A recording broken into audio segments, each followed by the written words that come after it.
Hi వివోస్, welcome to this channel. ముందుగా అయితే మీకు ఏమైనా డౌట్స్ ఉన్నట్టయితే కాల్ బిఫోర్ యాప్ ఐడీస్ వచ్చేసరికి డిస్క్రిప్షన్లో ఉన్న వాట్సాప్ గ్రూప్, టెలిగ్రామ్ గ్రూప్, ఇన్స్టాగ్రామ్లో షేర్ చేశాను. ఖచ్చితంగా అయితే కాల్ చేయండి డౌట్స్ ఉంటాయి. ఇంతవరకు ఈ ఛానల్ సబ్స్క్రైబ్ చేసుకోని వాళ్ళు ఎవరైనా ఉన్నట్టయితే ఖచ్చితంగా అయితే సబ్స్క్రైబ్ చేసుకోండి, ఈ వీడియోని లైక్ చేయండి, షేర్ చేయండి. ఇందులో వచ్చేసరికి జేఎన్టీయూహెచ్ కింద చదివే వాళ్ళందరూ కూడా ఒక పెద్ద గుడ్ న్యూస్ అనమాట. దాని గురించి చెప్పబోతున్నాను. ముందుగా అయితే డిస్క్రిప్షన్లో ఉన్న తెలుగు ఇంజనీరింగ్ ఎడ్యుకేషన్ ఛానల్ కానివ్వండి, software courses work support channel కానీ ఖచ్చితంగా సబ్స్క్రైబ్ చేసుకోండి, మీకు ఉపయోగపడతాయి. ఇక టాపిక్లో పెడితే గుడ్ న్యూస్ ఏంటంటే, మీరు ఎప్పటి నుంచో అడుగుతూ ఉన్నారు ఎంత పడితే అంత ఫీజులు వసూలు చేస్తున్నారు, ఎలా పడితే అలా ఇస్తున్నారు, చదువులు అయిపోయినా ఇవ్వట్లేదని చెప్పేసి చాలామంది కాల్ చేస్తూ ఉన్నారు. అయితే ఇంతకుముందు నోటిఫికేషన్ అయితే ప్రభుత్వం రిలీజ్ చేసింది, పిల్లల్ని ఇబ్బంది పెట్టద్దు, ఫీజుల కోసం రియంబర్స్మెంట్ పడాల్సినవన్నీ పడేవన్నీ కూడా మాది బాధ్యత, వాళ్ళని అయితే అడగొద్దు అని చెప్పేసి వాళ్ళని ఇబ్బంది పెట్టినట్టు తెలిస్తే మేము బ్లాక్ లిస్ట్ చేస్తాం, రియంబర్స్మెంట్ కౌన్సిలింగ్ నుంచి మీది తీసేస్తామని చెప్పారు.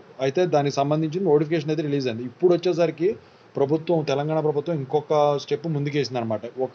వీటికి జేఎన్టీహెచ్ఏ కాదు, ఏ యూనివర్సిటీలైనా, ఏ కాలేజీలైనా, కోచింగ్ సెంటర్లైనా సరే ఫీజులు నియంత్రణ కింద ఒక కమిటీని అయితే వేసిందనమాట. ఆ కమిటీ ఏం చేస్తుందంటే, ఎవరైనా కానివ్వండి ఎక్కువ అధిక ఫీజులు కనుక వసూలు చేసినట్టయితే వాళ్ళ మీద యాక్షన్ తీసుకుంటుంది అనమాట. దాని విధి విధానాలపై సంబంధించిన చర్చ ఏదైతే ఉందో, మీటింగు వాళ్ళు కండక్ట్ చేసి దాని మీద రూల్స్ అండ్ రెగ్యులేషన్స్ అనేవి వాళ్ళు చెప్పడం అయితే జరుగుతుందన్నమాట.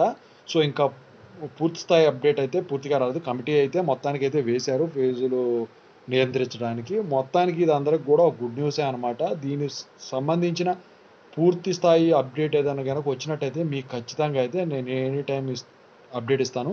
ఇన్స్టెంట్ మెసేజ్ కోసం ఈ ఛానల్ సబ్స్క్రైబ్ చేసుకోండి, ఈ వీడియోని లైక్ చేసి అందరికీ షేర్ చేయండి, చాలామందికి తెలియాలి ఇది కంపల్సరిగా. Thank you so much.